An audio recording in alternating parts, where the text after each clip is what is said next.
Hello, Andrew here again, going through another difficult interview question. So this one is sometimes a little bit tricky in that how you deal with this is delicate. Now, a lot of people will try to completely flip this and make this question into the opposite. So the question is, tell me about a difficult situation or project and how you dealt with it. Now, there are people out there that will completely flip this and make it a strength thing. I caution you against this because remember, they asked you for a weakness. If you don't give them what they ask, they're going to think you're being evasive. So you genuinely have to give them something that's real, okay? Don't lie. If you lie, people will catch on, and that's not going to be good. There are some companies, they catch you in a lie, they terminate you immediately, even if you've already been hired. So don't lie, tell the truth. Come up with a story, come up with something real, okay?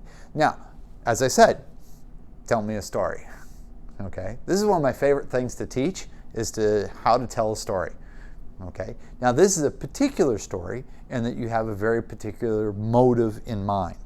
Okay, the idea is that you want to talk about something that you found difficult or is a difficult situation and what you did to get through it. How did you overcome it? Okay, this is a chance to express some of your strengths, especially ones that deal with the current job you're interviewing for. Okay, if you have several stories, pick the one that's closest to the job you're interviewing for. Okay. If you know more about the company, look at the company's stated goals and motivation and try to match your story to what you think the company wants most in their employees. Okay? This means do your research. Know which one's going to be appropriate. Know what language to put in there. Okay? So, back to the story. What do you need to say? Okay. Now, if you learn about storytelling, if you go and you look at Hollywood movies, are probably the 21st century's biggest media form, you'll notice they almost all follow the same structure. Okay. They have an introduction. They'll generally have two types of heavy resistance. They'll have a climactic big battle, space beam, something at the end, and then there's the results. Okay? Now, remember, your story is a little bit different, and then it's about you. Okay? But by using the same structure and telling it in the same way that people see their most beloved movies do, you're going to follow into a same easy to understand style. So they will hear where you're going, they'll understand what you're doing, on an instinctual level, because that's what they've always been exposed to. So because they've always been exposed to it, they'll catch on to the things you're expressing faster. And in a short interview time, when you have a limited time to express who you are, this is a great advantage. You will convey a way of communicating better than your competition. And that is the real way to win. Okay? So let's start with the beginning part. The introduction. You need to know two out of the three things: who, where, and what. Okay? When can help, depending on if they're looking for a particular experience and you're talking about in which experience. Okay? The real important ones are the who and what's the situation. Okay? You can get by without some of them depending on your story, but I highly recommend you include at least those two. The other 5 W's and H can be helpful in this stage. Okay? So you start off your introduction.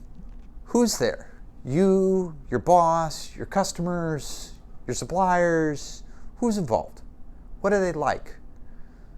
Come up with 2 or 3 key characteristics so that when you describe an action later, people will understand why that person took that action. My boss, who is extremely detail-oriented, Then you go off on your story. Later on in this building up, so my boss asked me for an extremely detailed follow-up email, even though we had done everything while talking and drinking. And I honestly only remembered about half the conversation. Okay. Now, here we understand why the boss asked for that detailed information. Why? Because we told them early on that he's detail-oriented. We've salted and built up thirst for information later. Okay? So that's when you're describing your building problems later, you've built the groundwork ahead of time. Okay? This will take some thought. This will take some thinking because you don't have a lot of time. You can't spend 20 minutes telling the story. It has to be one, maybe two details, and they're not what they look like, unless it's important for the story. Okay? So, tell who, a bit about them so we understand the actions later. We talk about where it happened and what the situation was. Once you've introduced the problem, the situation, what's going on, then you come up with your first problem. Why was it difficult?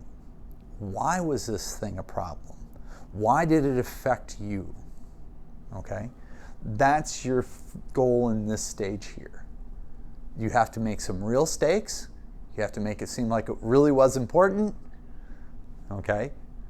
Then the problem must get worse. If you solve it here, it wasn't that big a deal. So it has to get worse. It has to get more detail of why it's getting worse.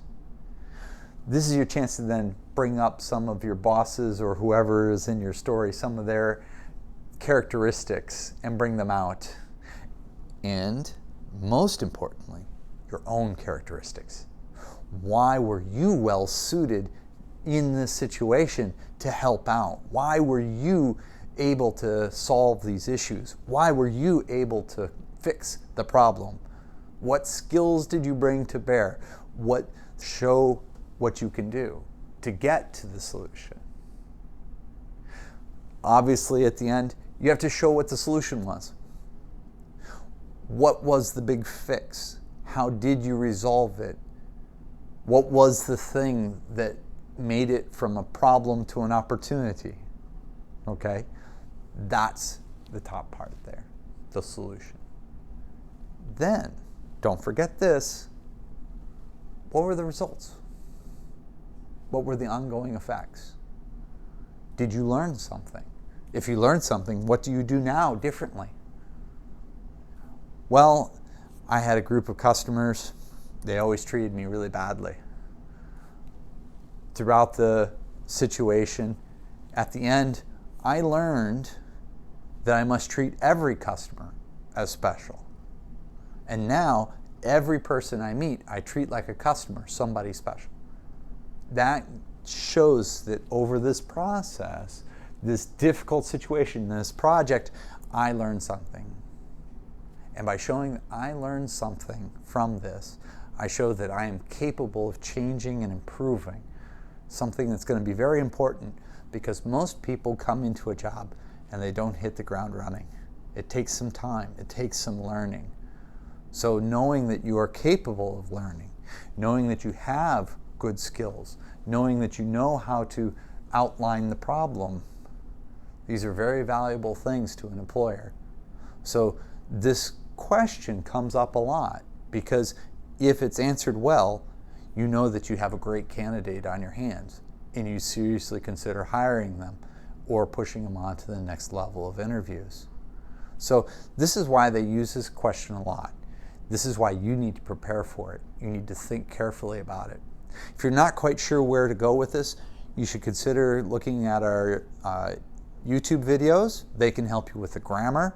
If you're seriously thinking about how to tell stories and how to build your own personal story that will showcase what you know how to do well, consider looking at private lessons. Look at our website, www.ulc.com.